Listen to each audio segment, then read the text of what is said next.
الحمد لله رب العالمين الصلاة والسلام على سيد المرسلين وعلى آله وصحبه أجمعين. So we're continuing today inshallah the discussion of Qiyas, and we are on page 97. We discussed last time about the fourth source of Sharia. We had discussed the definition of Qiyas and the evidence for Qiyas, and why it is a source of Sharia, why it is definitive, and the arguments of those who reject Qiyas, like Ibn Hazm. And we went through those arguments and we explained the reason why they are false, that they are not strong arguments. We went through the refutation of them. So today we're going through the second half of the discussion of Qiyas, which is, we'll start from actually 6.7, the types of Ahkam Sharia where an Illa can be found. Then we're going to go through the types of Illa, which give some examples for us regarding Qiyas. So, we discussed last time that the issue of reasons for the Sharia rules, what we know as the Illa, as the singular, or Ilal as the plural, the reasons for the Sharia rules only exist in certain areas of the Sharia. Okay? We explained that the reason for the rule does not exist in ibadat or in the roots of ibadat or in akhlaq, okay, or in foodstuffs or in clothing. Why?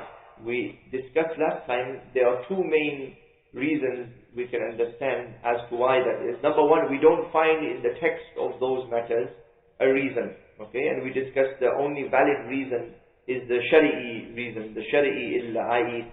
something that Allah has given us a reason for a rule, not something that we have invented or we have ourselves made up. So we see that when we look at those texts, for example, why do we pray 3 rak'ah and not 4 rak'ah for Maghrib? What is the reason? There is no reason. Okay, why is it that pork is haram, and other meats are not? There is no reason. Okay. So in these texts, the first issue is we find when it comes to the ibadat and the akhlaq and these matters, there is no reasons given by Allah, and therefore it is very dangerous to invent reasons, because if we were to invent reasons, then we are in effect innovating, we are inventing a reason which Allah has not given and then attributing that to the Sharia, which is dangerous. The second issue is that in these areas, we can see, first let's take the issue of ibadat, we can see that the whole aim of performance of these areas is nothing to do with achieving tangible results. Okay? So the ibadat or the ritual worship, for example, like salah, like hajj, like som, okay? These things are done purely as a worship to Allah. It's a ritual, okay, that we do as a worship. So if we were to add a reason, okay, into that, as we discussed, the subject of Illa and Qiyas, the rules are related to reasons in the area of Qiyas. So if we were to invent a reason, for example, if we were to say that the reason for fasting is to feel what the poor people are feeling, okay? Some people invent that as a reason, isn't it? It's a common thing. They say, oh, even non-Muslims say, oh, I will fast to feel what the poor people are feeling. Say so somebody is already poor. Then, if somebody is already poor, then he will say, well, I am already poor. I don't need to feel what the poor people are feeling. I am already poor. I forget that thing. You see the danger. So if we were to invent an illa in an area of ibadah, then it would lead to the abandonment of the ibadah. Isn't it? And that is something which cannot be possible. So we know that there are no reasons actually. It doesn't make sense for there to be any reasons in the ibadat, because the ibadat are just rituals that we do because Allah has told us, not because there is a reason attached to them. We don't pray for physical exercise, we pray because it's for the sake of Allah. Whether it's good for you or bad for you, isn't it, in terms of exercise. So that's not the reason for it at all. Similarly, Hajj, why do we make certain number of tawaf around the Kaaba? We don't give a reason for it. It's just why do we run from Safa and Marwa? Yes, there are stories behind it, but that is not the reason behind it. Okay, somebody can say, oh, I understand the significance of the story of the mother of Ismael alayhi salam, so therefore I don't need to run. But that's not the reason for why. you do it. Okay, the reason, because it's the hukum of Allah, Rasulullah has told us to do it, so then we do it. So when it comes to the ritual worship, we can see clearly there is no illa in those areas. Secondly, we discussed the akhlaq, the morals. In the morals, again, you're not trying to achieve any tangible results. So when you smile, like Rasulullah says, smiling is a sadaqah, when you smile at another Muslim, it's not for a material benefit. If it was for a material benefit, it corrupts the whole purpose of the morals. Then it would make somebody hypocrite. You smile at somebody to get money from him, like they do in McDonald's and all these places. In capitalism, they teach morals for benefit. Okay, they don't teach morals for the sake of being nice. We are not nice to a baby because it will benefit us in any way. We just be nice to the baby because it's good, and Allah has told us to have rahmah with children is a good quality. So in morality in Islam, the morality is the good morals and the bad morals are determined by Allah, and therefore we seek them as qualities, and we don't put any reason for that. There is no illa. As we discussed the example in our wedding, the parents, they take a list of the gifts. Oh, he has given this gift, as if they want to give something back to them, or if they have given something worth 5,000 rupees, okay, we must give something equal. That's not the reason behind giving gifts. You give it from the heart. That's actually influence from capitalism, where people have taken, if somebody benefits you as a gift, they give gifts on birthdays to receive gifts. Islam is not like that. You give it for the sake of ajr, of reward, and because it's a good thing to do. Okay? It's not that you do it for the sake of benefit. There is no illa in those rules. There is no reason in those rules. Also, just to summarize, last time we discussed morals. We don't do them for their own sake. So we are not nice for the sake of being nice. We are nice because Allah has mentioned that there is a good thing to do. Okay, for example, some people, they want to be so humble and so nice, even in front of the enemies of Allah. They will say, oh, why are you speaking so harshly against the rulers of the Muslim world? Because we should be soft and nice and gentle. But Rasulullah himself was harsh against the rulers, and he told us to be harsh against them. Okay, he said, Afdalul jihad kalimatul haq in the Sultan. The highest jihad is the word of truth against the tyrant ruler. To speak out against them is part of Islam. And to be harsh, the Prophet ﷺ also said, وَلَتَأْخُذُنَّ عَلَى يَدِّ الظَّالِمِ, and strike hard or hit hard on the hand of the tyrant and force him to the truth. Meaning you should be strong against those people who rule by other than what Allah has revealed. So that is good in Islam. But if we were to seek morals for their own sake, like Christians, and they say you should be nice and humble and all that in their religion, if somebody slaps you on one cheek, show the other cheek, that is not an Islamic rule. If somebody slaps you, you slap them back, or you defend yourself. In Islam, that's the rule. The rule is not to just seek to be nice for the sake of it, or to tell the truth for the sake of it. You tell the truth because Allah has mentioned that as a good thing, and sometimes, as I mentioned last time, it's haram to tell the truth, like in war. You are allowed to lie in war, or you could sometimes lie in war. So this is the issue of morals. So there is an area where the ilal, or the reasons for the rules, can be sought and can be found. That area is the area of mu'amalat, transaction, and ukubat, punishment. Okay, remember we categorized the Sharia, and as the scholars have categorized in the past, in the various categories according to the types of issues. So for example, mu'amalat and ukubat is primarily to do with man's relationship, or human beings' relationship with each other.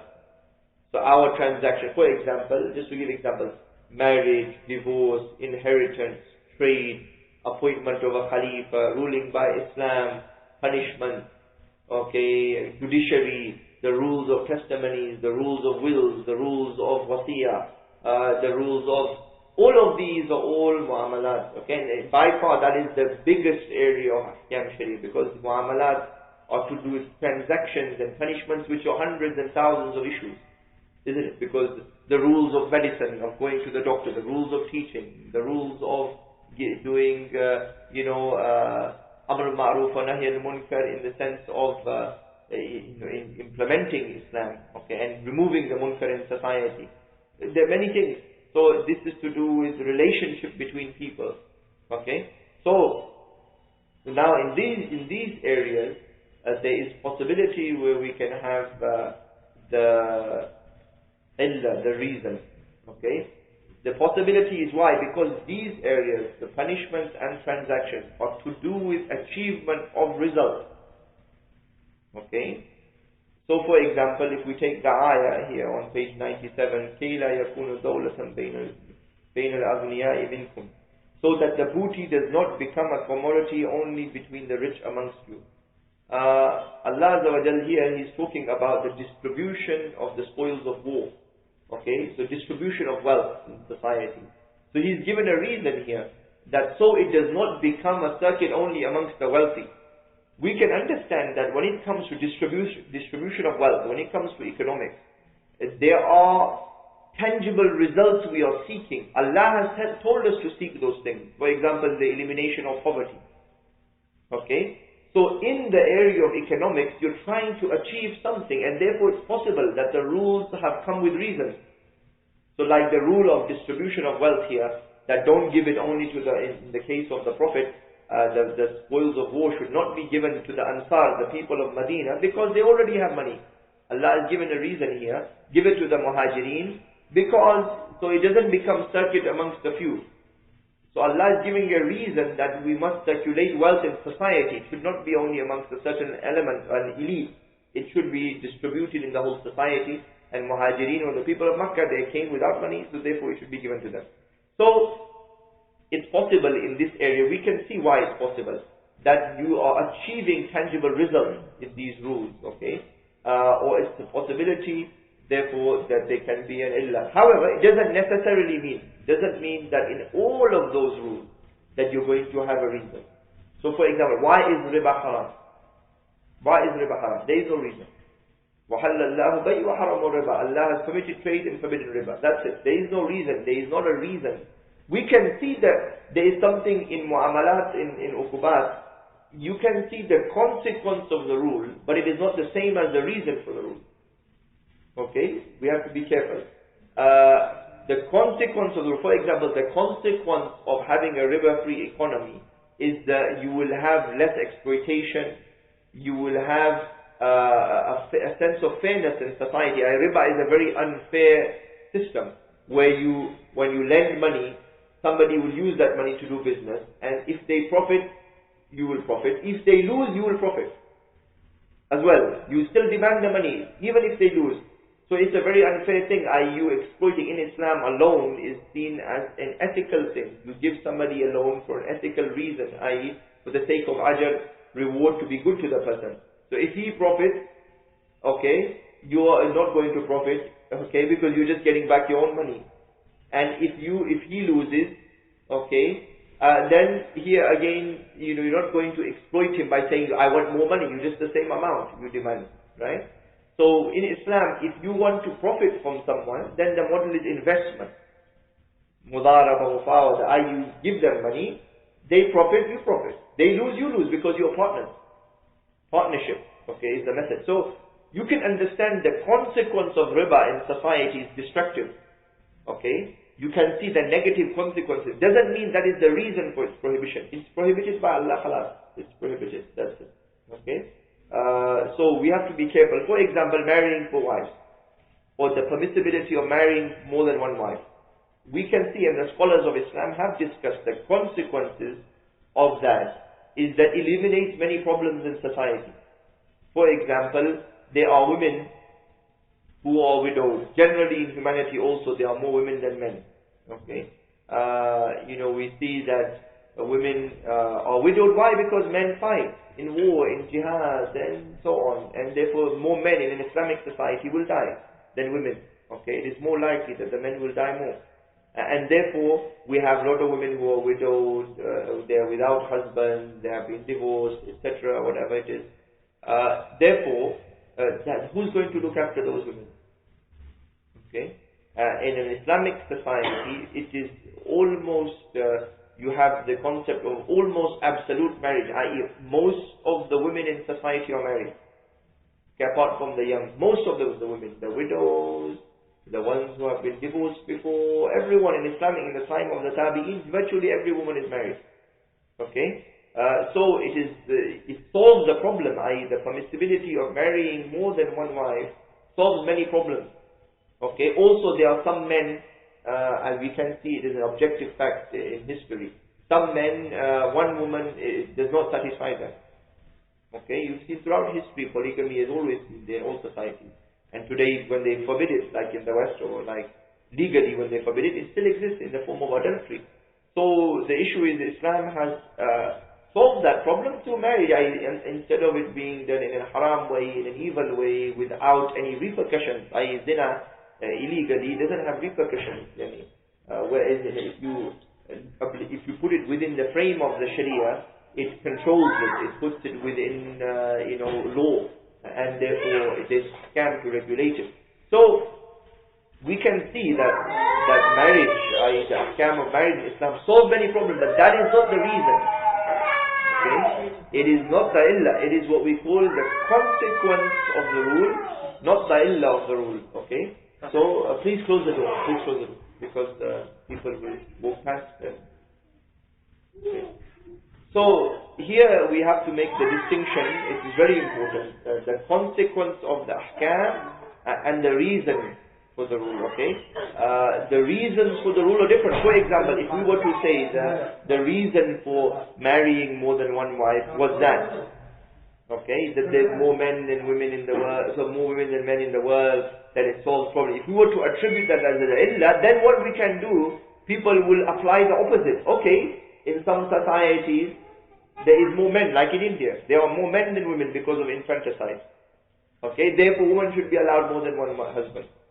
You see, that is not the reason for the rule. So we have to be careful. The reason is only given by Allah. So therefore we look to the text to understand those reasons. Okay. Good if you sit there so you can share the book. Yeah? Okay, fair.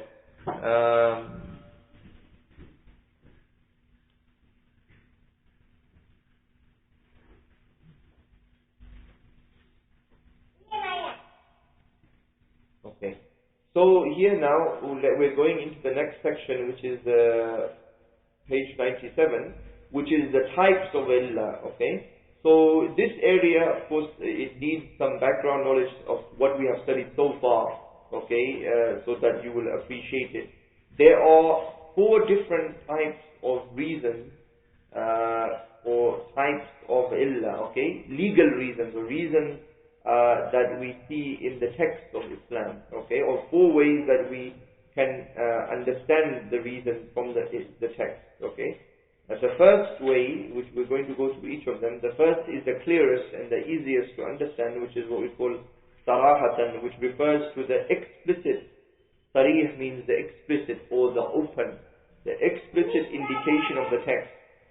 What we mean by the explicit indication is that the reasoning is in the mantuq, the pronounced meaning of the text, as opposed to the mafhum, as opposed to the inferred meaning of the text. Okay, so here in the text of the hadith or of the Quran, there is something called the mantuq, the literal meaning, okay, or the explicit meaning.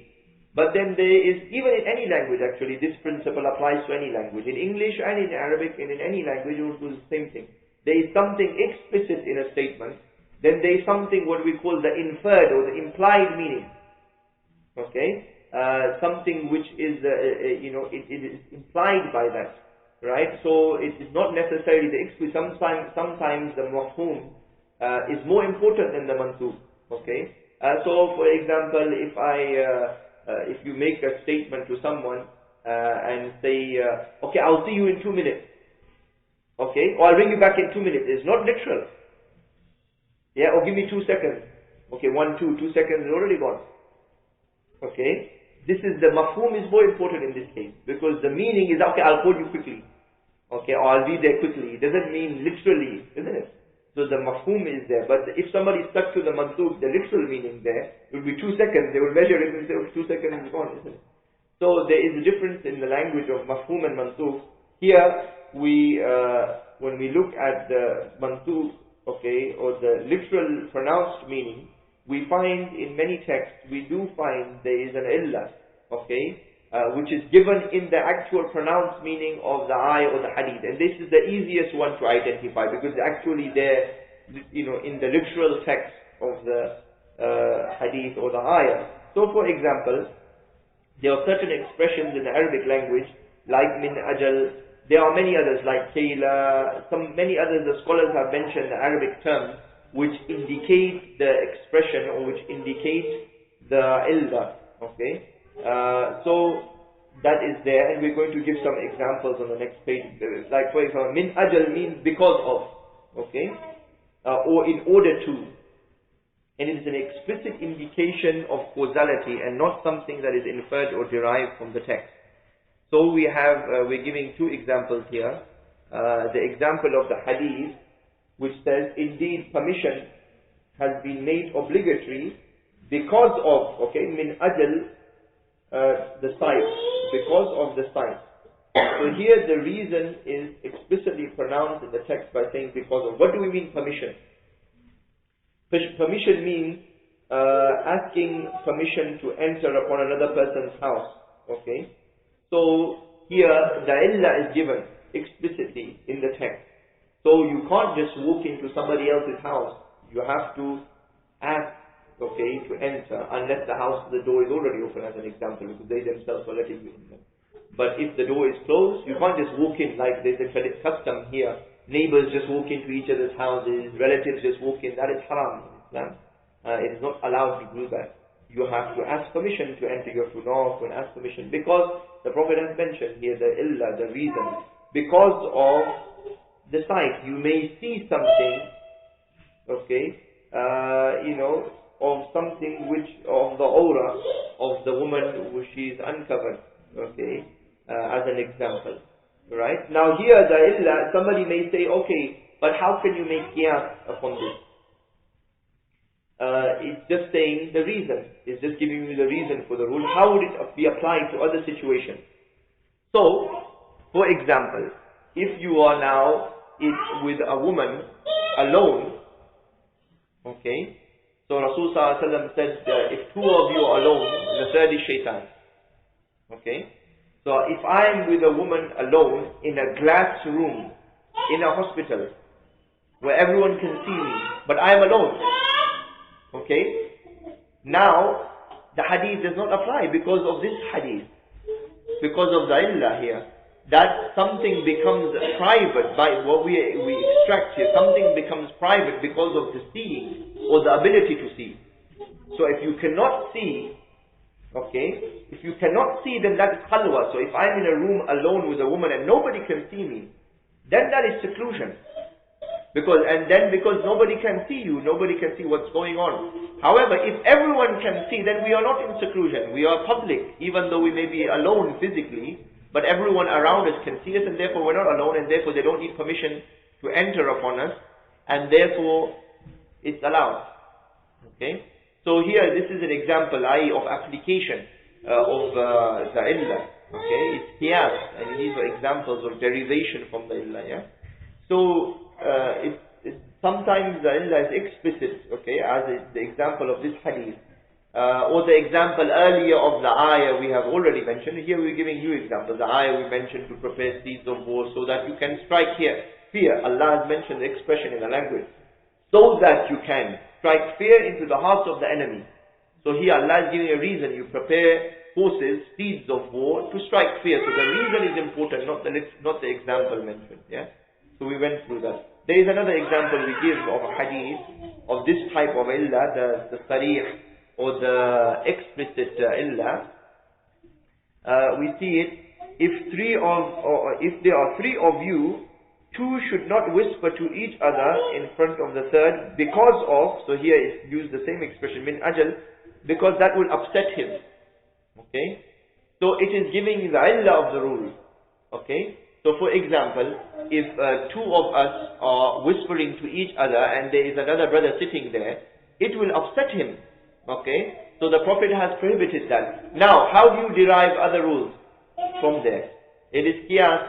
So for example, if two of you speak one language and the other brother does not, okay, so some scholars say from that hadith, we extract that you should not speak in your own language, okay, without his permission.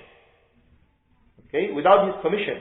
So that's why when we speak on our own language in front of a brother who does not speak, then we ask permission. So we say, brother, we're going to speak, just some issue. Is it okay? And if he says it's okay, then fair. Because we don't want to upset him.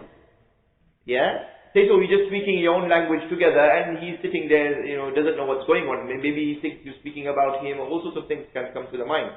So it is the same illah is there. Okay? The illah is there, and therefore people apply it and make qiyas for other rules also, not only the rule actually mentioned in the hadith. Okay? The exact thing. So this is what we call the sarih. It is the easiest type, okay, of illah, because it is there in the text, it's direct thing, and that's it. Yeah? Okay. So that's the first issue. Are there any questions about that before we go into the second type of illah? When Yes. you say that, the illah is the region of hukam. Yes. So, suppose there is a situation that, the illah is met, illah is not met. For example, a blind man and a blind woman Yes. in a room. The Yes. khulwa will not be there. Yes. The khulwa will not be there. No. There is no illah of khulwa. You see the issue. The illah is of a private place. Rasul Sallallahu Alaihi Wasallam, when he said, if two of you are alone, the third is shaitan. That hadith is mutlaq in its wording, is absolute. There is no illah. There is no reason in that. I was talking about the illah of the private place, what makes something private. That's the sign that makes something private. Okay? But the khalwa, the seclusion between man and woman, there is no reason given there. So if you are foreign to each other, whether you are blind or whatever you are, it's still haram. Okay? Because it's absolute, it's mutlaq. Meaning you are non-mahram. You can't say, for example, she is my cousin, and this and that and whatever. Yeah. So it doesn't matter. Yani if you are marriable to each other, you cannot be alone with each other. Okay. It's da'if. It's actually classified as very weak. There is a narration which some people quote where. About an old man. Yeah. Yes, and the Prophet said, you can see him even though he cannot see you. His size. It's a rejected narration. We don't accept it. So that's not the issue. The issue is the wording of the hadith is mutlaq, is absolute. So here, there is no reason in the rule of khulwa. It is not a reason that, okay, maybe you will do this, or maybe there's no reason given in that hadith. There's a reason given in what makes something private. That is the hadith about sight. Yeah? So if people can see you, by definition you're not in private. So that's the issue which we're talking about, not the issue of seclusion. Yeah. In that hadith, in order to evaluate the privacy, we are taking the illah from this. Yeah. Because the hadith is to do with privacy, it's to do with permission. Permission is to do with privacy. What is the difference between a public place and a private place? In a public place you don't need permission to go in. For example, in the roads. Yeah, you don't need permission. In the public library, in the, let's say, in forum, you don't need permission, you just walk in. Okay? So that is a public place. So the ahkam of the public place apply to the public place, and the ahkam of the private place apply to the private place. Lift. Yeah? The lift, no, now here there can be ikhtilaf. In principle, the lift is a public place. Because in principle, you don't need permission to enter. Now there are some scholars who have a debate because you, for a short time, you are in seclusion. Yeah. So if you are in a lift with a woman alone, okay, here is it allowed or not? Okay. Here there is different scholars have different views. The strongest view is that it is allowed because the time by which you are together is not a time which is significant. So it's not really secluded. It's for a few seconds and it's going up. Okay, but if it was for a permanent thing, like like maybe in America there is a massive building, 100 and something floors, and it will be a very long period. Okay, then maybe it's applicable. But in general terms, it's not. There are some scholars who say, well, it's absolute, so it's absolute. Even in the lift, it is not allowed. Yeah. So there is difference of opinion, but again, that's not to do with illah and qiyas. Okay, that's to do with just the application of the rule and understanding of the reality of the rule. Whereas here we're talking about the reasoning, okay, for a rule. Yes. Yes.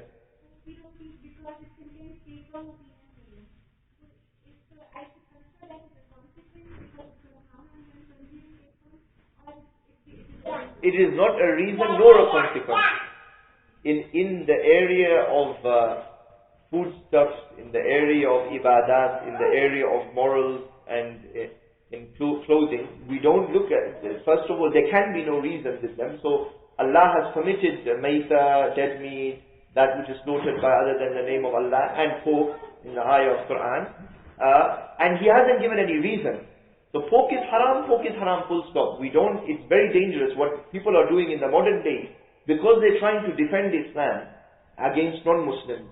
Instead of going to the belief of Islam to prove Islam, they go to the rules of Islam. So the kuffar say, why can't you eat pork? And then we say, oh, because pork contains this hazard, it's bad for you, pork eats dirty things, and therefore the pork is dirty, and this and this and this and that. That is an invention. We are inventing reasons. We should be very careful. That is not why it's haram, because in Germany, or I think it was in Germany, and nowadays there are even people, somebody said to me, he met a brother the other day who said pork is halal. Why? Because pork at the time of the Prophet used to eat the garbage. Now pork like if you buy pork in Spa, it is raised in a very clean way, and they're giving in a very clean food to it and so on. Therefore pork is halal. Can you see, if you make it a reason, somebody could scientifically give you clean pork. Doesn't mean it becomes halal, it's haram still. Isn't it? So that's the first thing. Secondly, also the consequences. When it comes to these rules, we should be careful. When it comes to foodstuffs and things like that, because the foodstuffs have not been intended, i.e. Allah has permitted some things and prohibited some things. He has not intended for us, it is not like transaction and punishment, to achieve any results in that. Okay? If we try to invent even and we start to look at consequence, so some people like looking at consequence of salah. So they say salah is like yoga, it gives you very good for the back and this, that. Then sometimes again what happens, the non-Muslims and even Muslims say, okay, I will just do yoga. Forget praying salah. Or I am very good at yoga, therefore I don't need to pray. So these are very dangerous things. In these areas we don't even look for the consequences. We just say that it's sami'na wa ata'na, we hear and we obey. Allah has permitted them or prohibited them, that's it. For example, eating red meat, it can be bad for you also, but it's halal.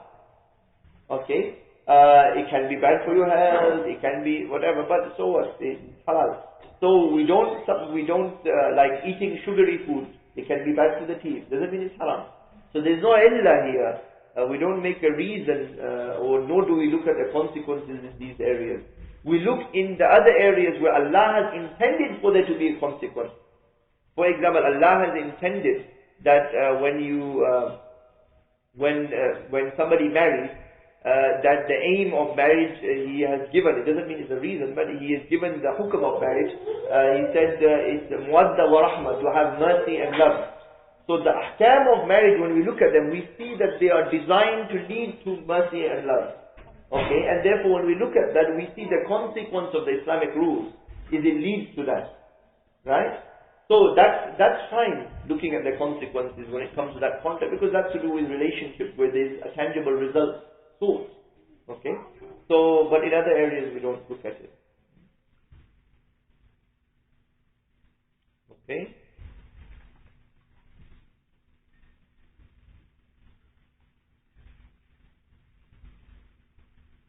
So it's always to be on the safe, it's not good to get into the consequences.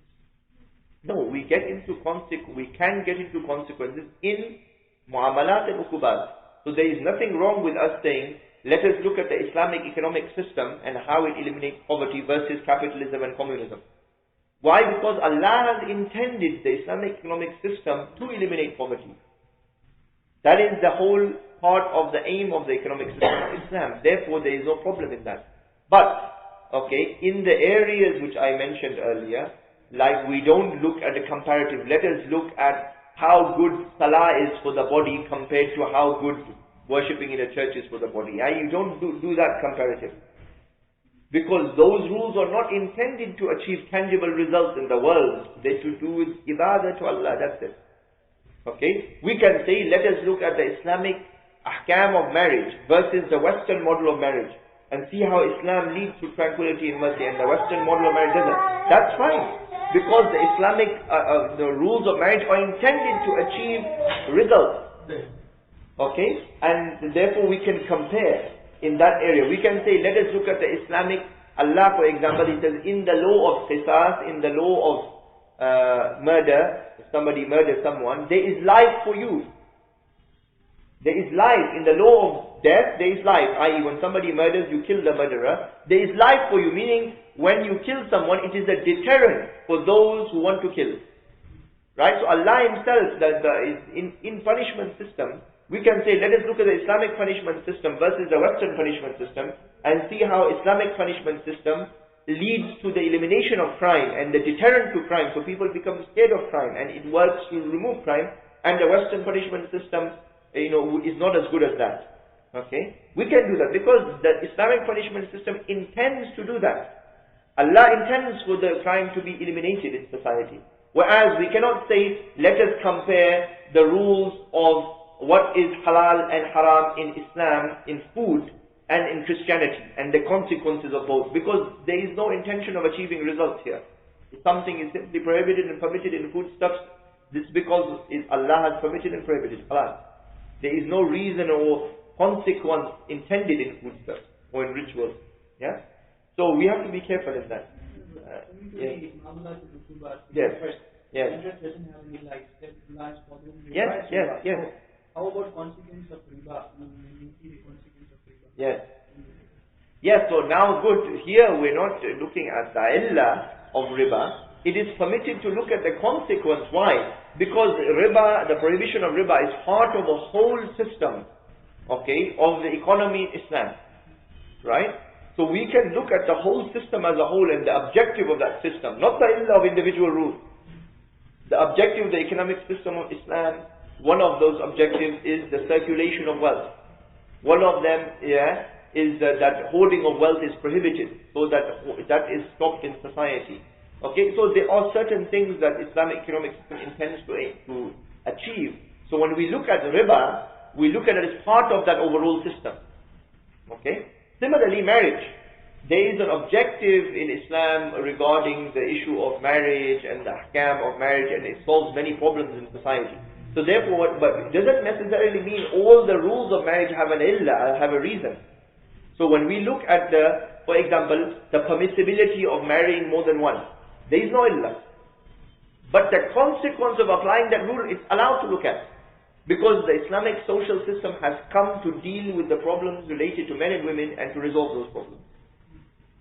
Right? So it's okay and it's fine to look at the consequences in these areas. So we have to differentiate between the illah, the reason for a rule, and the consequence for a rule. Okay? The consequence can be looked at, and it is very useful to look at them in these areas. In muamalat and ukubat as a whole. Yeah? Ibadat and all the other areas we don't look at the consequences, even the consequences. Unless Allah mentions the consequence, that is known as the hikmah of the rule. So for example, salah keeps you away from fahisha and munkar. Okay, so this is the hikmah, the wisdom of the rule. So this is the divine revealed consequence of the rule. So that's fine. Fasting, لَعَلَّكُمْ تَتَّقُونَ, fasting leads to taqwa. So that is the divine revealed wisdom of the rule, the consequence of the rule. Doesn't mean it's a reason again. Somebody can say, I am already muttaqi, I don't need to fast. It's the consequence, but Allah has revealed it. So again, that's why in illah, in qiyas, we have to differentiate between many things. Between the illah and the consequence. Between the illah and the issue of the hikmah. Okay, between the illah and later on, and the manat al-hukum, the reality of the rule. Between the illah and the sabab, the cause of the rule. There are so many distinctions we have to make. That's why Usul-ul-Fiqh is a science. There are rules, so we have to be careful. Yes.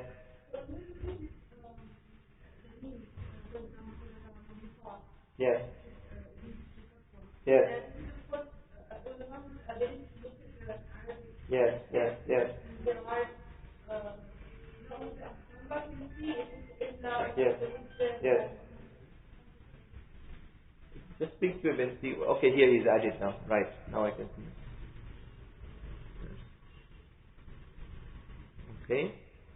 Yeah, sorry, carry on with your question.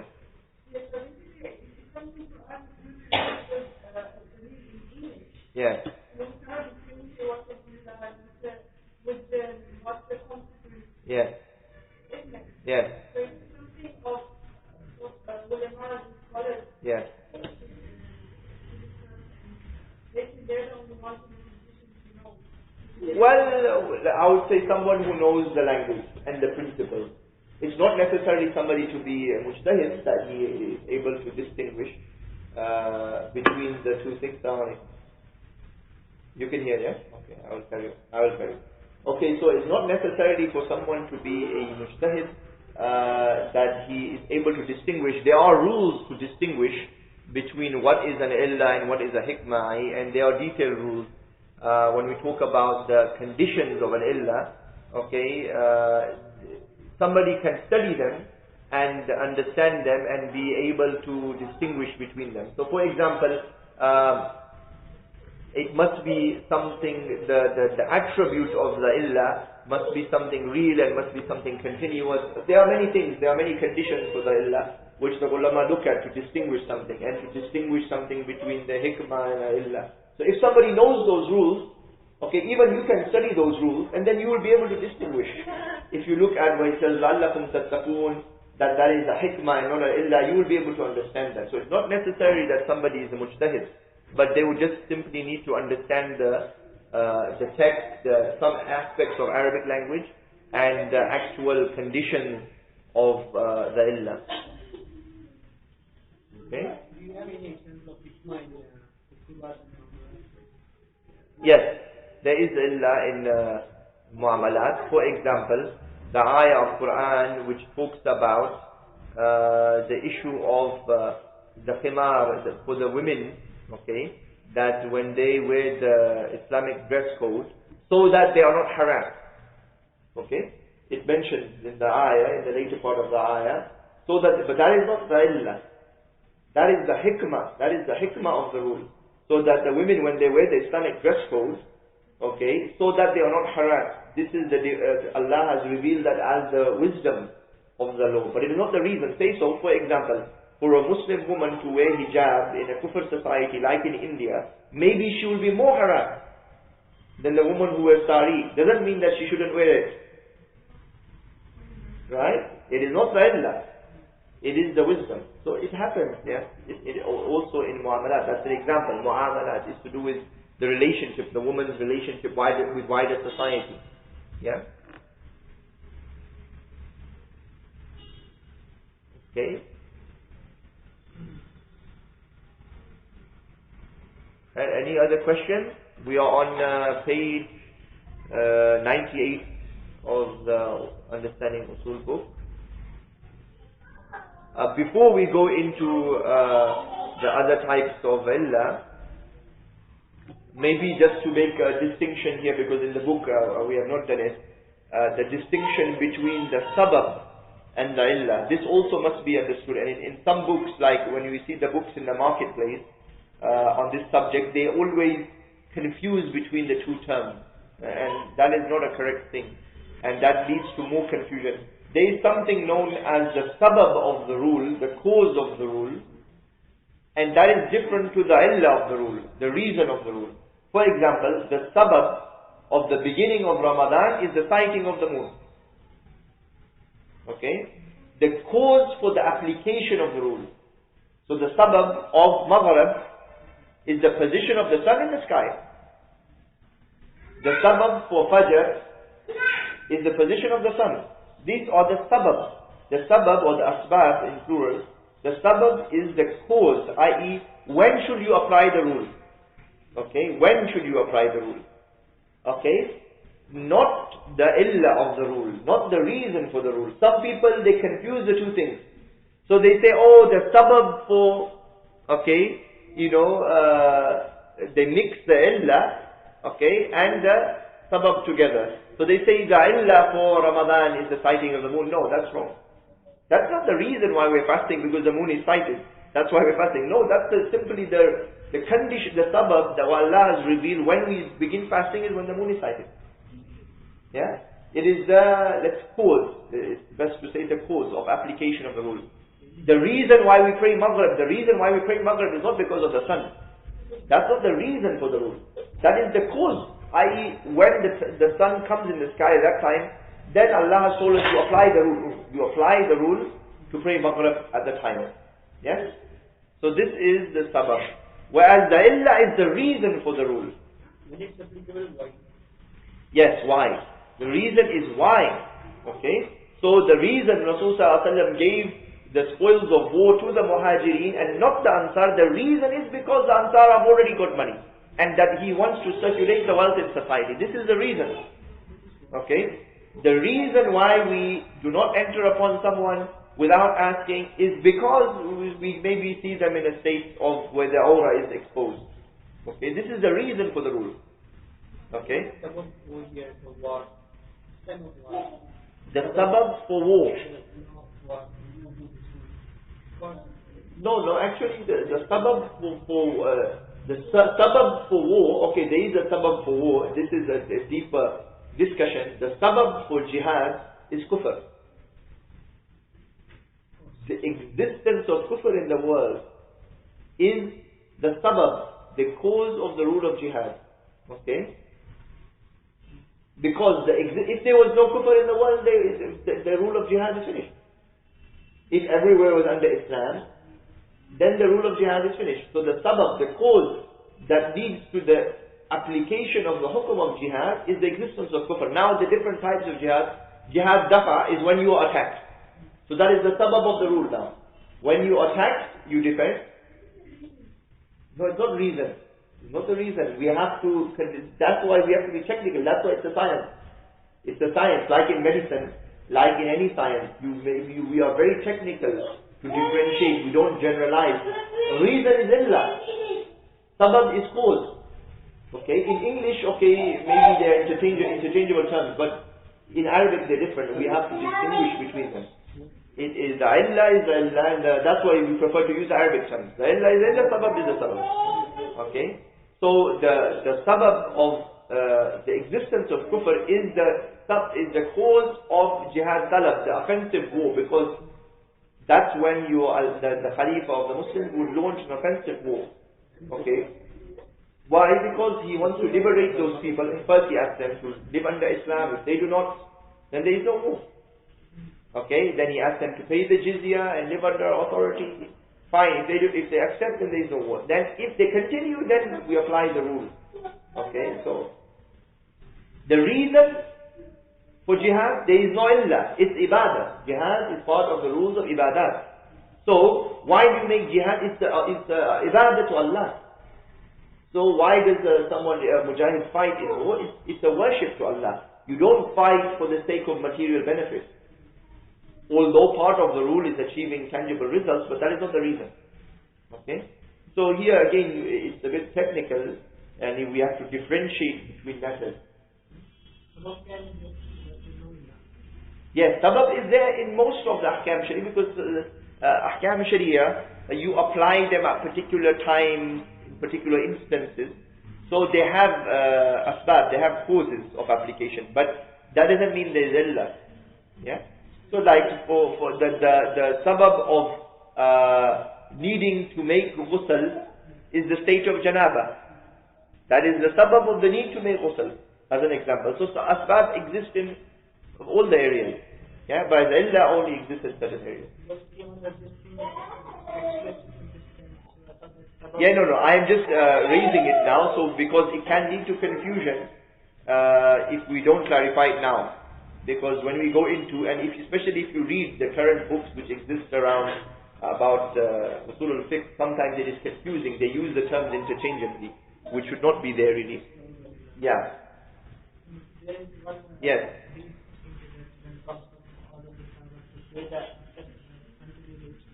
Banu Qurayza, yes. No, here this hadith is to do with the difference between mafhum and mansub. The difference between the literal meaning and the implied meaning. So the difference amongst the Sahaba was, did the Prophet ﷺ mean literally? Because he said, see, let us understand the situation first. It is after the Battle of Ahzab. Okay, after the Battle of Khandaq, we found that Banu Qurayza, they were traitors. Okay, they had a treaty with Rasulullah, a pact with the Prophet, and they betrayed that and allied with the kuffar against the Muslims. So they were treacherous, khiyana, they had committed treachery. So after the battle, Rasulullah was about to take his armor off. Okay, Jibreel comes and says, why are you taking your armor off where the malaika have not taken their armor off? The angels have not taken their armor off. And the Rasulullah said, where do you want us to go? What are you indicating? So then he pointed, Jibreel pointed towards Banu Qurayza. That look, the battle of Ahzab is finished, but the battle for Banu Qurayza should begin, because they are traitors and you must go and now take and destroy them. So Rasulullah then in that situation, he called the Muslims and he said, do not pray Asr until you reach Banu Qurayza. Now look at the context. It is understandable that the Sahaba, they were on the journey now. They went for jihad. They started to go on the journey. Some of them, they say, no, Rasulullah literally meant, the mantuk is important. He literally meant, do not pray Asr until you reach Banu Qurayza. So therefore what he said to us is, get to Banu Qurayza, and Asr time was going. That's where the debate happened. Get to Banu Qurayza and then pray Asr. So this group of the Sahaba, they took the literal meaning. They reached Banu Qurayza after Isha. Okay, and they prayed Asr after Isha. And the other group of the Sahaba, they said, no, the Prophet was simply meaning, the mafhum was go quickly. You know, it's like saying, look, don't do this until you do that. You know, the Prophet ﷺ was he was trying to emphasize them to be in a rush. Okay? You know, like, don't even brush your teeth, just do it. Yeah? He's trying to emphasize in language, you can't do that. Yeah? So the Sahaba here is not to do with you can, if you want to link it to sabab, they would say here, the sabab is literal, the word of the Prophet is the sabab here, that when you reach Banu Qurayza is the sabab for Asr. The other said, no, the sabab continues as the sun in the sky. The Prophet's words were just emphasis to go quickly. So here it's an ikhtilaf based on the wording of the Prophet. And when they both came to Rasulullah afterwards and asked him which one is right, he accepted both. Because they had made ijtihad. This comes in the subject of ijtihad. The one who has made ijtihad and he gets it right, he gets 2 reward. One who makes ijtihad, gets it wrong, gets 1 reward. So this is the subject of ijtihad. Okay? Not the subject of illah. Yes. There is a dispute. Here there is a dispute on the sabab. There is a dispute, if you want to look at it technically.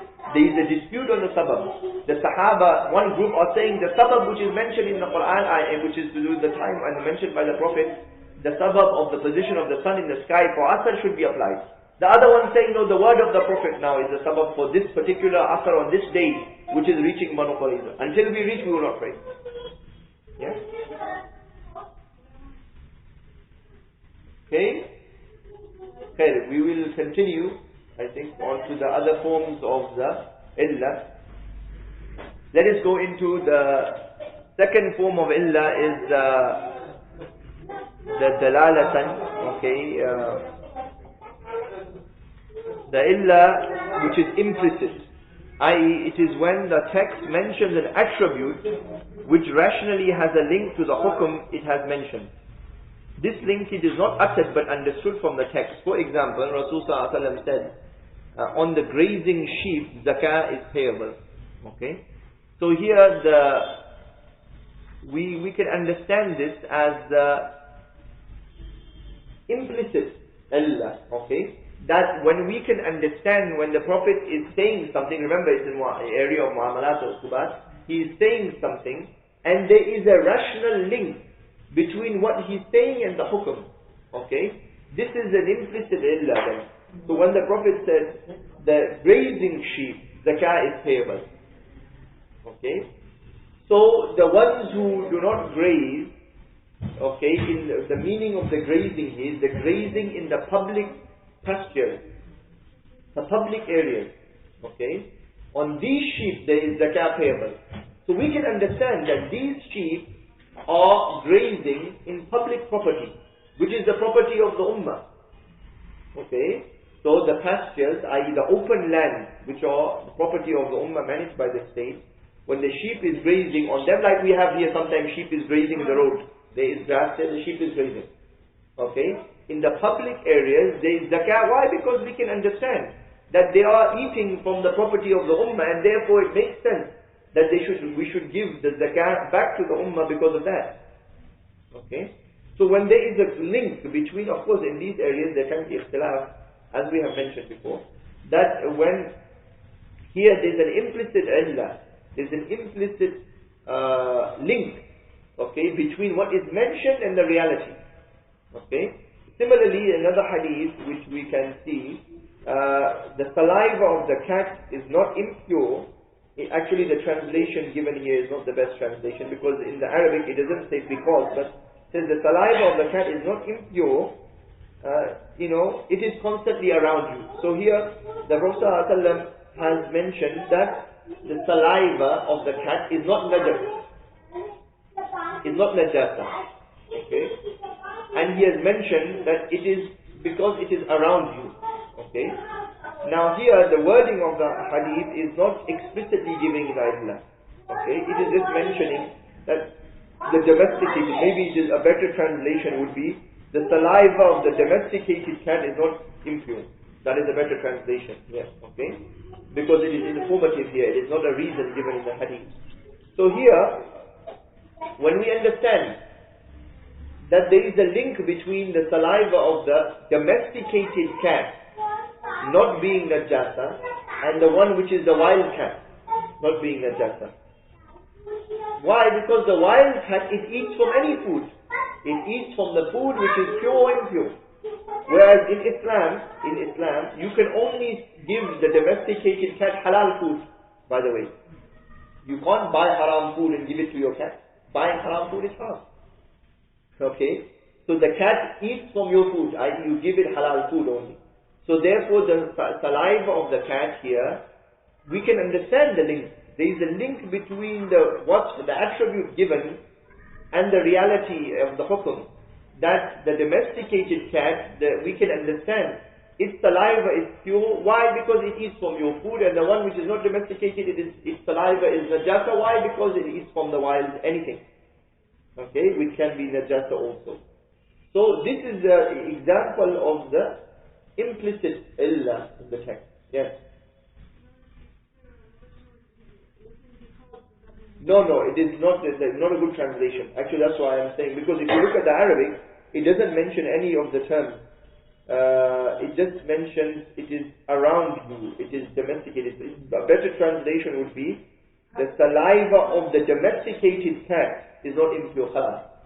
Okay? That would be a better translation, because the actual text, we have just copied and pasted an existing translation here, but it's not the best translation. Because it's mentioning tawaffun. Tawaffun is about, it's around you. It's just incident. The Prophet is giving a description of the cat. He is not giving a reason.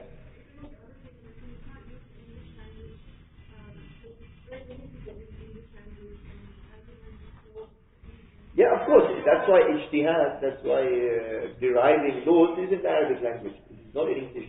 So when somebody wants to truly extract the hukum or the illah, it must be in the Arabic language. That's why it's conditioned for the scholars to derive laws to know the Arabic language. Yes. On the rearing sheep, the guy payable. Yes. The person say he is a sheep, he has this, and he has his own land. Yes. Sheep are rearing in his own land. So Yes. does it mean that he does not pay? Yes. He does not pay the zakat? That's right. That's what it explains here. So it says, hence the one who feeds his livestock in a pen, he is not using the public resource, and therefore zakah is not payable. Okay, this causality ta'leel between the attribute and the hukum is not explicitly stated, and hence it is not from the category of study. So it's saying here, yes, because what is the point that this illah is about the dalalat and the implied meaning. What is the point for the Prophet to specify that the zakah is payable on the grazing sheep? What is the point? If it was mutlaq, if it was absolute, he would say zakah is payable on sheep. Why is the Prophet saying? That's where the illah is understood. The Prophet has said it for a reason. Why did the Prophet say that the domesticated cat, its saliva is not najasa? Why didn't he just say the cat? That's where we can see the Prophet has said it for a reason.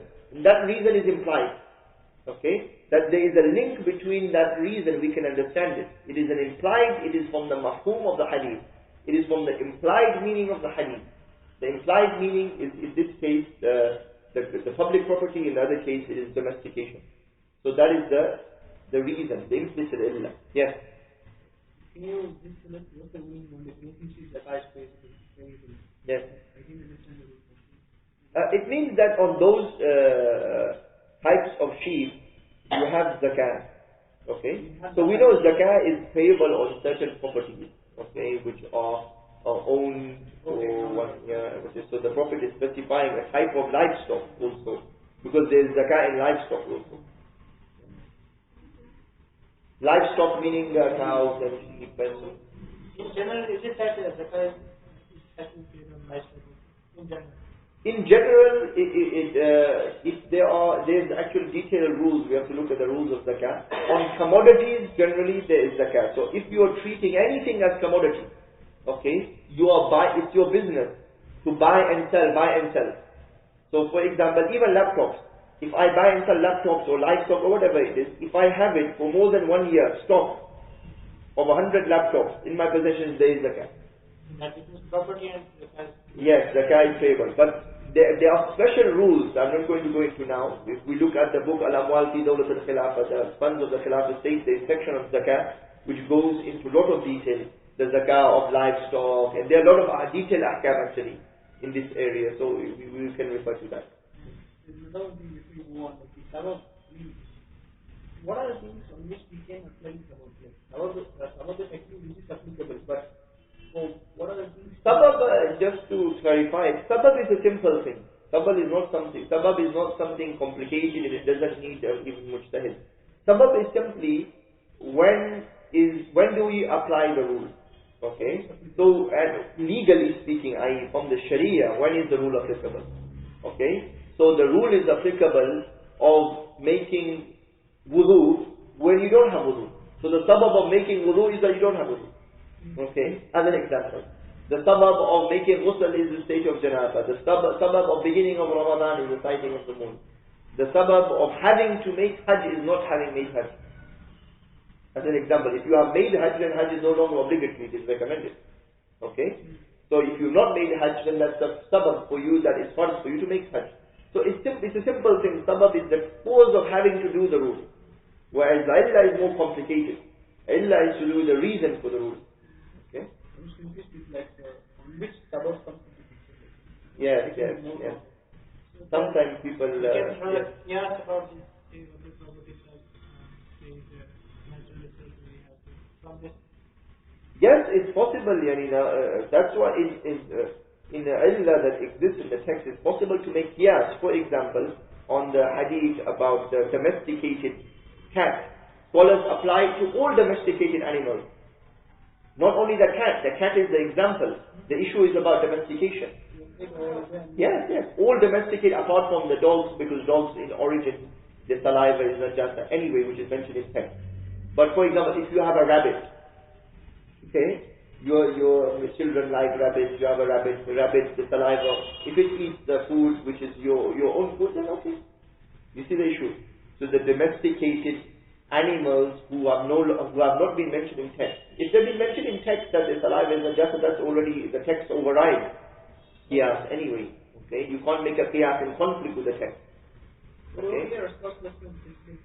Yeah, but that's why we're saying here there is an illah which can be derived and which can be applied to other issues. The example is the cat. Okay, but what is emphasized in the text is tawakkul, the issue of being around, the domestication. Why would the Prophet mention that in the first place? Domestication is the important thing. Just as the example Allah has given in the Quran of horses, but the horses is an example. The important thing is the reason of striking fear in the hearts of the enemy. Okay, so here that's why illah and qiyas is a broad area. That's why qiyas is considered the source of Sharia. Yes.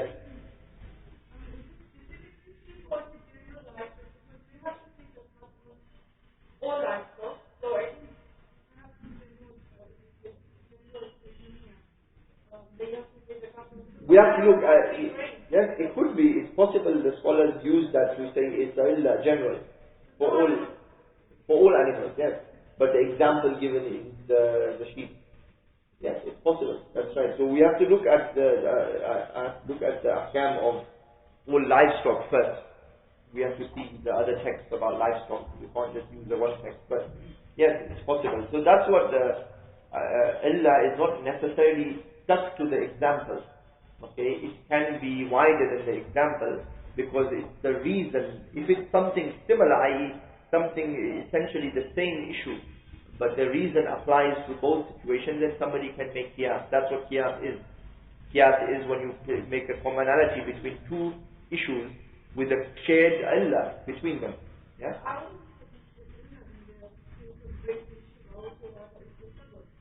No, it's not sabab. No, but here it is not a sabab because the sabab of application of the rule is one of the conditions of the rule, okay? Whereas the illah is the reason. So here, if we were to take it literally, we would say grazing sheep, zakah is favored class. Okay? But here we are saying implicitly, why? Why on grazing sheep? So we are looking at the reason behind the rule. We're not just looking at the condition.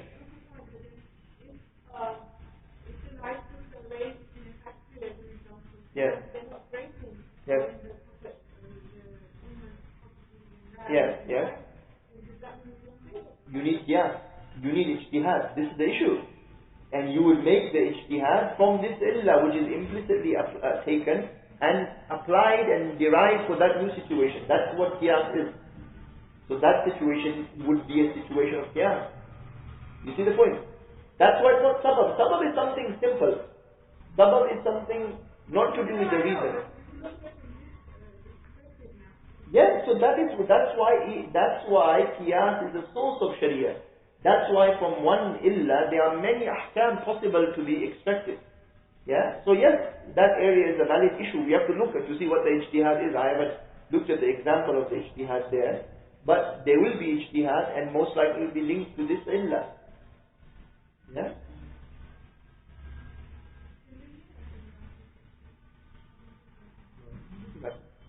So you get the issue. That's why why would we consider qiyas as a source of sharia? Well, it's an interesting question. Why is qiyas considered the source of sharia and ijtihad is not considered as a source of sharia? Yes, but why don't we say Quran, Sunnah, Ijma, Sahaba and ijtihad? Ijtihad is the process. Ijtihad is not a source. Okay, ijtihad is simply the process of extracting the rule. But qiyas is a source because the ilal in the text are the source. You see the issue? Qiyas is actually a source of the ahkam sharia because they are the reasons in the text indicating so many of the ahkam. Ijtihad is simply a process. It's not a source in itself. Ijtihad is just a process. You see the issue? In ijtihad we look at the kitab and the sunnah and ijma and qiyas and illah and we extract the hukum using the process of ijtihad. So ijtihad is the process, it is not the source. Qiyas is the source. Yes. What is source of? Law, source of ahkam sharia, source of sharia rules. Whether something is fard or haram or makruh or mubah, the source of sharia. So that's why we consider qiyas as the source and not ijtihad as the source. Yeah? Yes. There is lines. And here we simply, as I said earlier, we are briefly covering the subject of qiyas. Qiyas is a big area. There are basic principles which you can understand. The outcome of any qiyas cannot contradict existing text. Okay? So, Allah, for example, in the Quran, he gives certain rules. Now, if we were to apply a illah on those rules, and that, if we were to take them as an illah, it would lead us to and make qiyas upon them. It contradicts with existing texts. So, for example, there's a verse in Quran that says that do not force your slave girls into prostitution. Okay? So somebody could take a illah from there and say, okay, because Allah is mentioning slave girls, so that means you can apply it for any other women, you can force them into prostitution. Of course, that is haram. If qiyas cannot be applied here, because it contradicts with all other texts, which prostitution is haram, zina is haram, etc. So qiyas cannot be applied in a way which conflicts with existing ahkam. That's the basic principle. That's one of the most basic principles. But there are many other conditions of qiyas. In fact, it's not only that, right? For example, somebody may say, when you are, maybe a simpler example, when you are in the point of death, Allah has given a rukhsa, okay, that you can eat the meat of the pork, okay, if you to survive, right? It is mentioned in the Quran, the issue of dhurura, necessity. If you are about to die, yeah, you can eat pork to survive. Somebody could say it's the illah. Illah is dhurura of necessity. Therefore, we make qiyas and say that to cut the dead bodies, okay, and to take the organs from them, to take a heart from a dead, or to take something from a dead man, to cut him, and to use that for me to survive is halal, because it's dhurura. Okay, because I'm saving myself, but it is in conflict with existing texts, therefore you can't apply it. Rasul said the dead feel the pain like the living, and he said that do not harm the dead bodies. So to harm the dead bodies is haram, therefore you cannot do it. You cannot cut dead bodies. Okay, it is haram. So qiyas is inapplicable because it would conflict with text. Yes. So that's one of the, let's say, in today's world, that's probably something that is useful for you to know. Because people, what they try to do is make analogies always, even when there is not even illah in the text, make rational analogies in conflict with existing text. So you will hear all the time, see, they will say, Rasul Sallallahu he made treaty with Quraysh, treaty of Hudaybiyah. Therefore today we can make treaty with Israel, which occupies Islamic land. What are they doing? They're trying to make qiyas. First, there is no illah. Secondly, it's in conflict with existing text, and it is beyond the context of the whole situation. Rasul Sallallahu was making a treaty with the Quraysh, who are not occupiers of Islamic land. Whereas the state of Israel are occupiers of Islamic land, and Islamically they have no legitimacy as an entity. It is known as Darul Ghasab, the stolen land. They are thieves. They have stolen the whole land. They have stolen it. It is like somebody comes into your whole house, steals your whole house, gives you some part of the house to live in, and then you try to make a treaty with them. They do not exist in Sharia. They are thieves. Therefore, there is no treaty possible with them. They are just occupiers. They need to be thrown out of the land. This is the issue. But people it's a very common, what we call the rational qiyas people make today, and they make it in conflict with existing text. So this principle will help you in dawah and in distinguishing between the valid qiyas and the invalid. Okay, you will be able to see it very easily, because if it conflicts with the existing rule, it's invalid anyway. In this case, you said the first part, like it's an occupied land. It's an occupied land. There are thieves. It's stolen.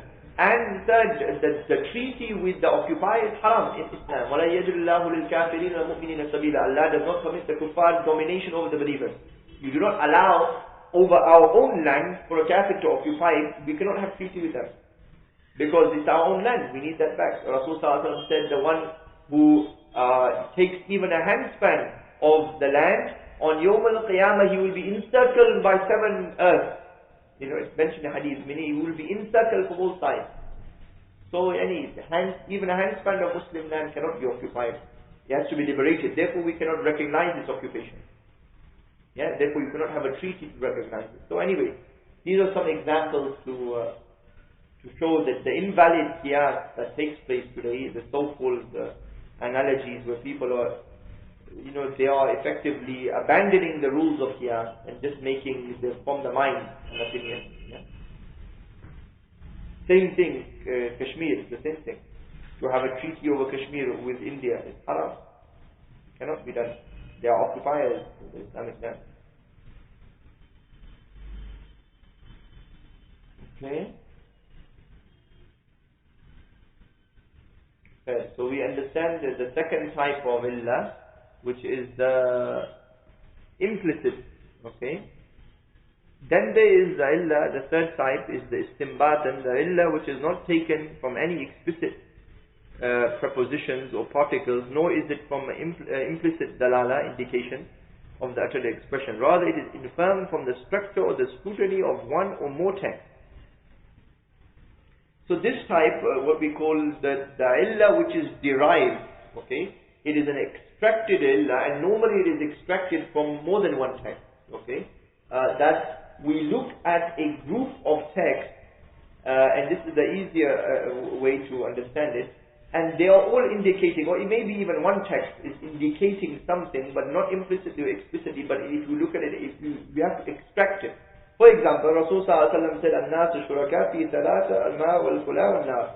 The people are partners in three things: the fire, or in this case the water, the pastures, and the fire, the nar. This hadith on its own, it is only mentioning three issues.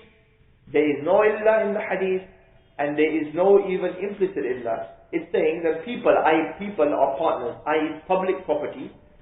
You cannot privatize water, the pasture, meaning the open land, and the fire.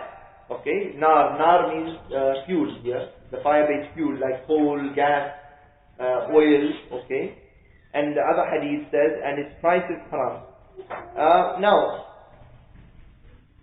there is another hadith also with the same meaning. These hadith do not indicate an illah. It's simply mentioning three issues. Okay. But if we take these hadiths in conjunction with all the other texts on the subject, we see that they are indicating something. Rasulullah, although he said in this hadith, water, but he has allowed one of the Sahabi to get a land where there is a well with water. And he allowed the Sahabi to take that land. At the same time, he gave a land to one of the Sahabi. In that land there was a salt mine. There was a lot of salt. And Rasulullah, when the Sahaba complained about that, he took that land back. Okay? So all of these texts in conjunction, they are all indicating something. They're indicating something which needs to be extracted here. That the Prophet has forbidden water, but he has allowed water in one instance. But we can see why. It is because that water was a personal well. It was not vast amount of water. It's small amount of water. At the same time, salt, even though salt is not mentioned in the hadith, salt was by one of the Sahabi. It was a vast amount of salt, so the Prophet took it back. And if you look at fire, water and the green pastures, we see all of these hadith are indicating the illah. Here we are deriving the illah. It is through istinbat, through extraction. That anything, not only what is mentioned in the hadith, anything which is of vast quantity, it must be public property and not private property. Whether it is salt, whether it is oil, whether it is uranium, whether it is coal, whether it is iron or copper or whatever it is. If it is of vast quantity, it cannot be privatized. It is the property of the ummah. If it is small quantity, yes. For example, you have a well in your house, yes. But if it is a vast, if you have a lake, can you own the lake? No. If you have a river, you cannot own it. Okay? If you discover some small amount of gold, yes. But if it's a whole mine, a mountain of gold, it cannot be yours. Okay? So it is something which will be the property of the public, and the state manages that, the Islamic state manages that for the benefit of the ummah. So this is an illah which is through istinbat, through derivation. We can close the door. Close it. Maybe another example to make it, because we have only given one example here. Maybe another example. There are many hadiths. Rasulullah said, do not obstruct the road. And there are many hadiths which basically on their own there is no illa in them.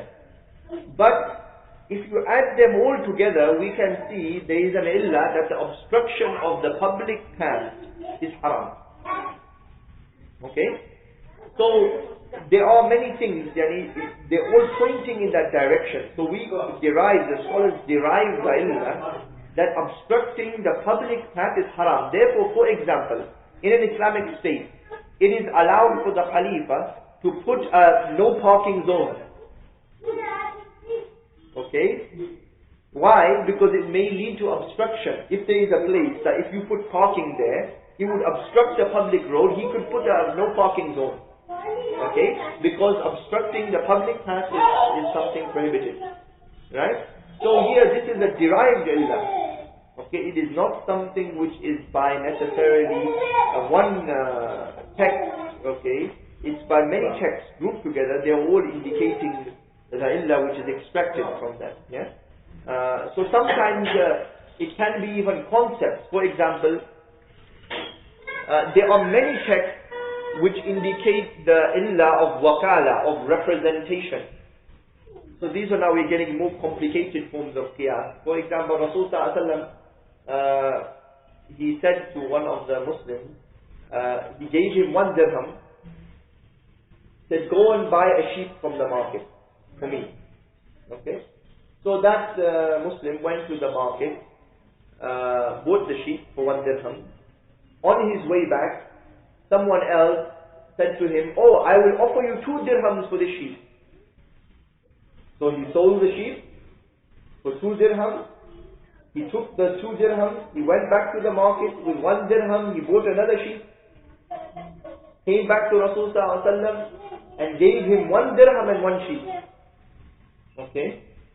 So from this hadith, actually the scholars have extracted many ahkam. There are so many ahkam sharia derived from this hadith. Okay, but one of the issues in the hadith is the issue of wakala, representation.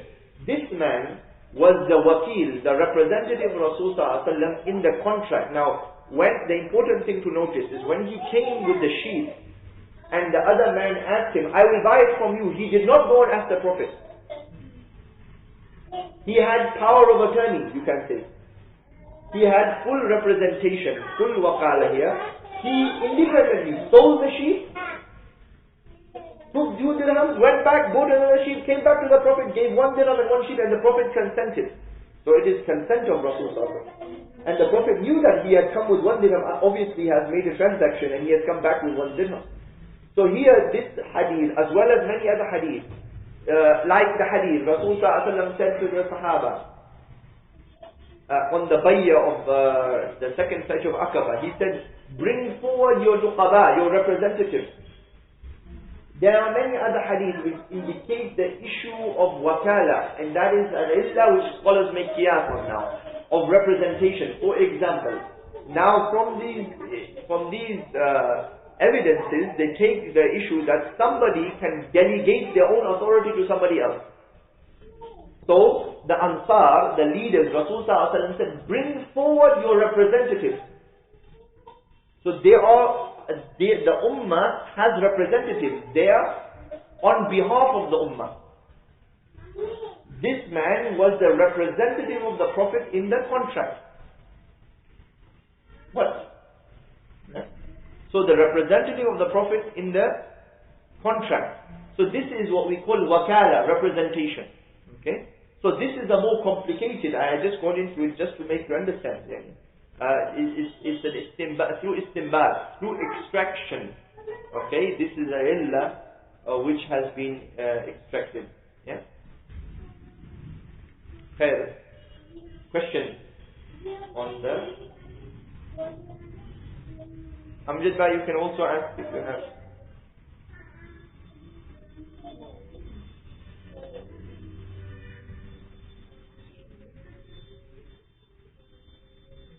Okay, that's understood.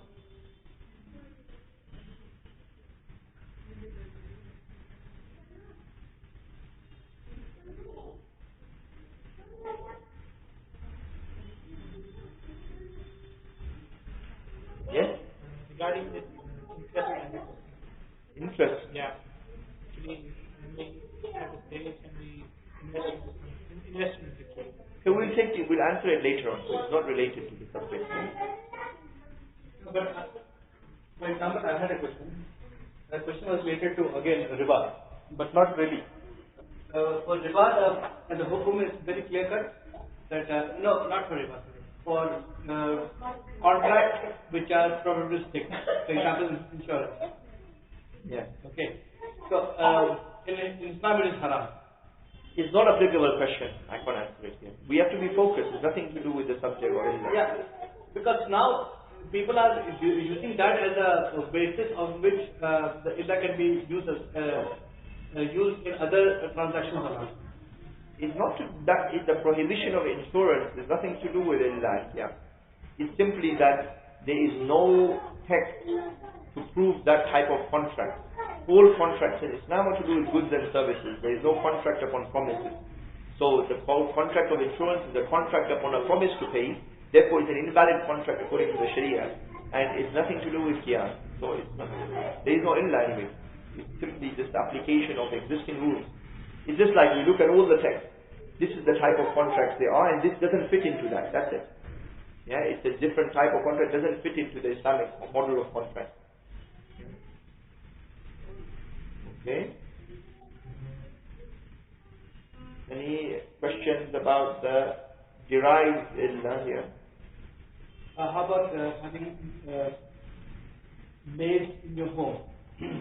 You are asking miscellaneous tricky questions. That is No, not to do with illa. this is something because I see that there are similarities to the same subject. For example, if there is a maid, Yes. in which there is no hijab, Yes. who works inside the home, Yes. maid servant, male or female. Yes. Okay. Yes. In today's context, people are applying to say, okay, if there are maids and they can be used as slaves. No, that's not okay. We can answer it because somewhat related. Maybe they try to make qiyas. They try to make analogy between servants and slaves. There is no qiyas applicable. There were servants at the time of Rasulullah. Zayd, was a servant of the Prophet. They are servants. Anas ibn Malik was a servant of the Prophet, but they are not slaves. So the ahkam of servants are clear and the ahkam of slaves are clear. There was slavery for a time in the world, and Islam came slowly to remove that. So there was ahkam of slavery, and now slavery is abolished in the world. Therefore we can't apply the ahkam of slavery upon the ahkam of servants. The ahkam of servants already are there. And servants are people who work for you in employment, and you pay them money for that employment. There is no, for example, the ahkam, what you call related to slavery, like ownership, you buy and sell them and so on. That doesn't apply to them at all. That's the existing rule. They are just playing with the Sharia if they do that. They are just trying to make a qiyas in a way which conflicts with existing text, because they are existing texts with the ahkam of servants. Yeah? Yes.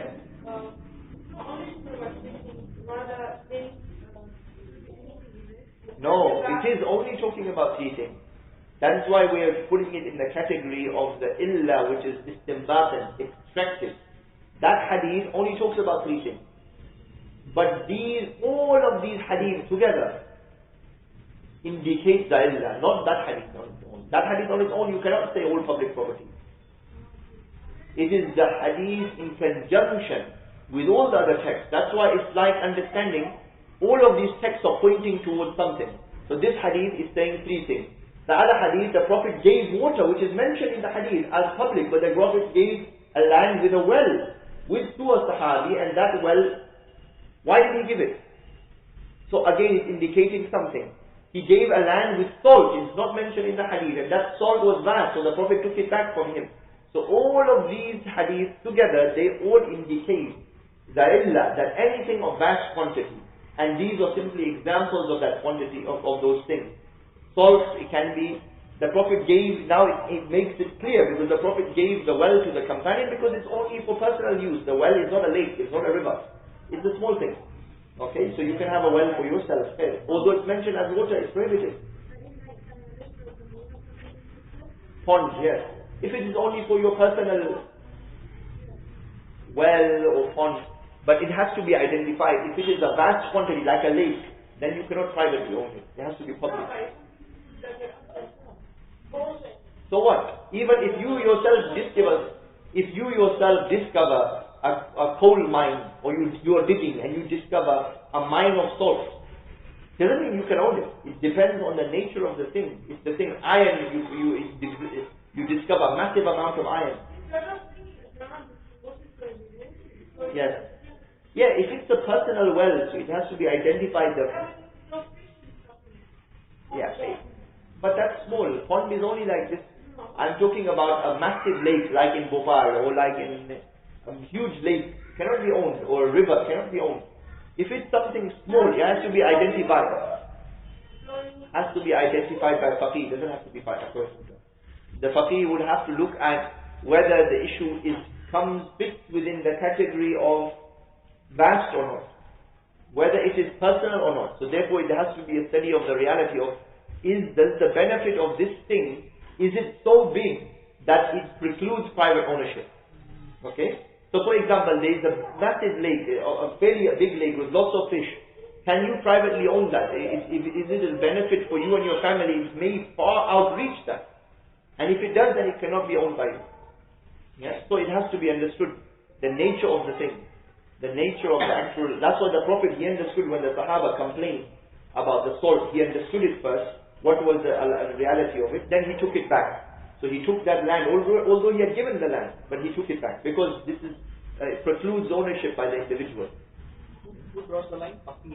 Yeah, so a scholar. If it's an Islamic state, the state would appoint a qadi to judge it. The qadi is the faqih, the one who understands the rules and the reality. That is what a faqih is. He understands the ahkam and the reality, and he can evaluate the application of the rules on the reality. Yeah? Okay. I mean, over here in all these concepts, yes. Illa, the categorization of Illa has been done. Yes. Right? So, why we have to go like, this is an, this kind of Illa, derived Illa, or, I mean, you have what simply describe it simply to make it easier for us. Yeah? If you look at the very early books of Usul-ul-Fiqh, they are not so detailed. For example, Ar-Risala of Shafi'i. Okay, it is a book of Usul, but it is talking about fundamental issues. Later on, the scholars like Al-Amidi and so on, from the Shafi'i madhab, they elaborated the issue of Usul to make it easier for others. Okay, so for us to categorize and subcategorize, okay, there are 4 types of Illa, it makes it easier for us to understand, okay, this type and this type and this type. And therefore we can understand which one is which, and one can be derived how, and so on. So just to make it easier simply. We could just say that, okay, there is Illa in Islam, and now there can be of many types. Now we just simply for the purpose of description and categorization.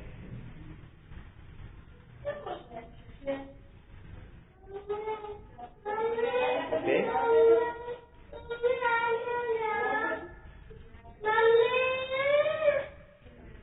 Said the final one, we will go into the page 101. This is the issue of Qiyas, the Illa which is through Qiyas itself. So Qiyas, through analogy. So this fourth type, this is when a new Illa is extracted from an existing implicit Illa by way of analogy to the effective link that they both share. To help us grasp this, let us look at the following road safety instructions. Do not drive when tired. The effective link between tiredness and driving is that driving when tired may cause us to have an accident. Hence, the attribute of tiredness is obviously the Illa for the instruction not to drive. However, because there is an effective link between the original attribute, page 101. Okay, that is Qiyasan, the fourth type of Illa. We have been through Istinbatan, we are on Qiyasan now. Okay. So here we're basically explaining that, look, if there is a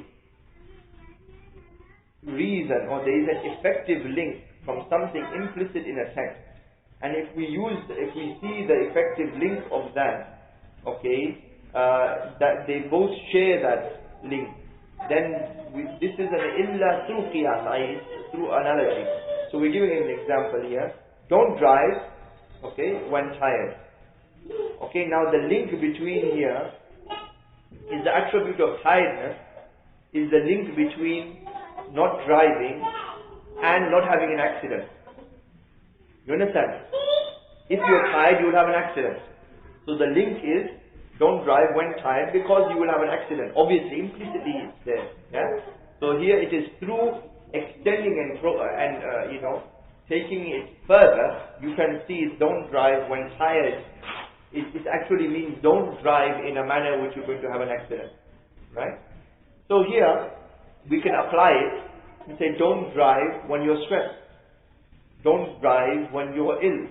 Don't, because you will have an accident. So the illa, it is in this statement, is just an example for the sake of understanding, is that don't drive in the way that you will have an accident. Yeah, that will obstruct you from driving.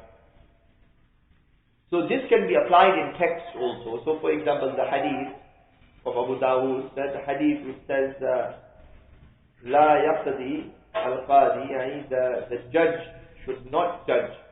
The qadi should not judge or pass judgment when he is in a state of anger. Okay? So the hadith says the judge should not judge when he is in a state of anger. Now there is an attribute here mentioned, anger.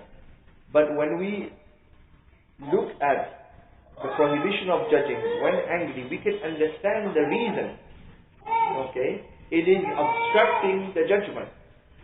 Okay? So through the process of analogy, we know that this would obstruct the judgment, and therefore implicitly here it is, not only implicit but through the fourth type, the qiyas, through the analogy here we can see that it is because of that the Prophet has forbidden it. That don't judge when angry, because when you are angry you can't judge properly. Okay, this means the illah here is not judging properly. So when you are stressed, when you are ill, when somebody died in your family, when whatever it is, if it is going to obstruct you from the judgment, then a qadi is prohibited from judging. So this is the fourth type. Okay, this is also a type of illah here. So it also gives us an understanding of the type of qiyas. Yeah. So what's the difference between? Yeah, it's similar to the second type. It's similar to the dalalatan, the implicit, not derivation. Because derivation is when you extracting from multiple texts, not to do with the literal meaning or the inferred meaning. You're not looking at the literal or the inferred. Here, yes, it is something more to do with the dalalatan, but here what you are doing is not just looking at the implicit wording. Here you are doing a rational link. You are linking, okay? So you are looking at here as it says, is when the existing illah is extracted from an existing implicit illah by way of analogy to the effective link that they both share. Okay? So you are basically processing here that there is an effective link between tiredness and between all these other things and judgment also. And therefore, okay, this would lead to the judgment not being done, and therefore that is the illah. Okay, so it's similar, but it's slightly different. Yeah, it is by way of analogy. So this is another type of illah, and in that here these types will just give you a appreciation for the subject. Actually, that qiyas is a wide subject. There are many types of illah. For example, I'll give you some other examples just of qiyas to show you that qiyas is applicable in many areas. So like, is it allowed to have election today for a Khalifa? Mass election. Although this was not done by Rasulullah, it was not done by the Sahaba. Abu Bakr and Umar and Uthman and Ali were not elected by a mass election. Okay, they were elected by a group of people. Okay, representatives of the Ummah. But is it allowed to have mass election? Yes. Why? It's through qiyas. Because the mass election would apply the same issue. The election of some representatives electing the Khalifa. This is delegation of the right. And therefore mass election is somebody applying for themselves and giving the right directly. Like it's possible today. That time it was not possible. Today it's possible within 3 days you can have electronic voting, whatever it is. Voting through some online. So it's allowed. Okay, because the hukum is the representation of the ummah. Okay, and therefore we can apply any style that would fulfill that. So this Qiyas is a wide area. Yeah. Fair, okay. Inshallah, we will maybe end here. If there's any questions, we'll take them, otherwise we'll end.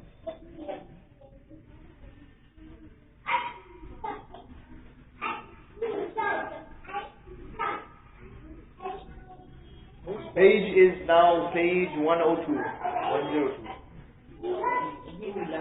Next week, we'll carry on from here. We're just carrying on. We've started from the book. We have recorded some of the sessions, so we'll, inshallah, upload them after some time. So we're just doing the whole book, inshallah. Yeah? Okay, so we'll end here.